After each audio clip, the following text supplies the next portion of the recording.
বন্ধুরা, আপনারা প্রথমে এই ভিডিওটি দেখেন, তারপরে এই ভিডিওর ফানি কমেন্ট পড়া হবে। কেউ বিশ্বাস করবে এই বউটা মাত্র 5,000 টাকায় সাজানো হয়েছে? আমাদের লুকচেন্স লেডিস সালন থেকে এই সাজটা করা হয়েছে। রিবন্ডিং 2,000 টাকায়, হাইড্রা ফেসিয়াল সাথে ম্যানিকিউর, পার্টি মেকওভার 1,000 টাকা থেকে শুরু।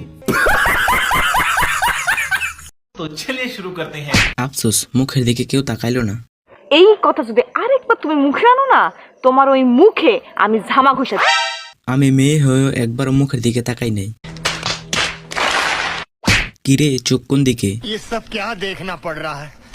अच्छा है मैं अंधा हूँ। পাবলিক যেটা দেখতেছে ওইটার নাম বলতে ভুলে গেছে ভাইয়াটা। তোমার কথা শুনে মনে হইতেছে তুমি বিরাট জ্ঞানী মানুষ হয়ে গেছো। প্যাকেটের তুলনায় চিপস অনেক বেশি। ভাই, আমি কিন্তু সাজগুলোই দেখছি। আপনারা দেখলেই বোঝা যায় আপনি উচ্চ শিক্ষিত।